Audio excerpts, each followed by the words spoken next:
La disciplina sobre el manejo de las finanzas públicas ha sido clave para la estabilidad macroeconómica de México. Para este 2017, se prevé que los esfuerzos de consolidación fiscal del gobierno federal se reflejen en un balance primario positivo de 0.4% del PIB. Es importante mencionar que este indicador no ha sido positivo desde 2008. Cabe recordar que el balance primario, al excluir el pago de intereses por deuda acumulada en ejercicios anteriores, mide el esfuerzo de un gobierno por mejorar sus finanzas en el periodo en curso. Asimismo, para 2018, también se anticipa que dicho balance será positivo, ubicándose en 0.9% del PIB. En lo concerniente al tema de la deuda pública, se estima que el saldo histórico de los requerimientos financieros del sector público, el concepto más amplio de deuda pública, sea 48.0% y 47.3% del PIB en 2017 y 2018 respectivamente. Este indicador fue 50.1% del PIB al cierre de 2016. Las condiciones parecen estar puestas para que en este 2017, por primera vez en 10 años, veamos una reducción en este concepto amplio de deuda pública como porcentaje del PIB. Los tres factores principales detrás de esta favorable evolución son el remanente operativo de Banco de México de 1.5% del PIB, la apreciación cambiaria con respecto al cierre de 2016 y los esfuerzos de consolidación fiscal del gobierno federal.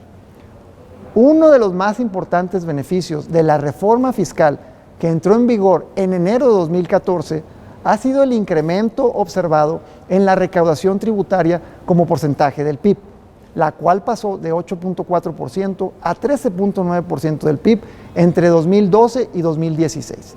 Mientras tanto, la participación de los ingresos petroleros en los ingresos públicos cayó de 39.4% a 16.3% del PIB en el mismo lapso.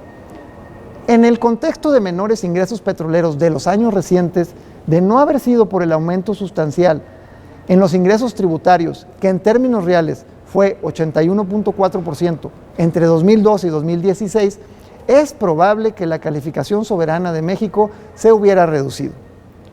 Ante la propuesta fiscal en Estados Unidos de bajar la tasa sobre la renta corporativa de 35% a 20%, consideramos que la competitividad manufacturera de México se mantendría por encima de la de Estados Unidos, principalmente por tres razones: la diferenciación en los costos de compensación laboral, la depreciación acumulada del peso desde abril de 2016 y las tasas estatales en Estados Unidos sobre la renta corporativa que promedian 6%.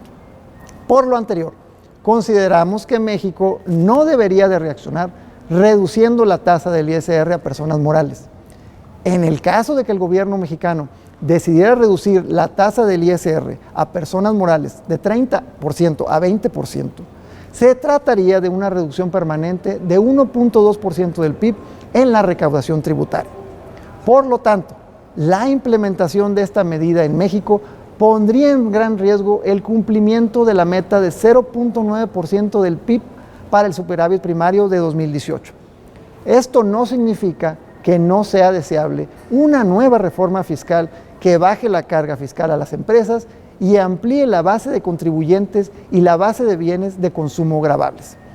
Esta discusión cobra mucha relevancia, sobre todo en el contexto de los siguientes años, ante la presión sobre el gasto público que seguirán ejerciendo las pensiones públicas, las participaciones federales y el costo financiero de la deuda. Pero esta es una discusión que se debería de tener de forma independiente al proceso fiscal en Estados Unidos y siempre cuidando que cualquier cambio sea al menos neutral en lo que a recaudación se refiere. Gracias por su atención.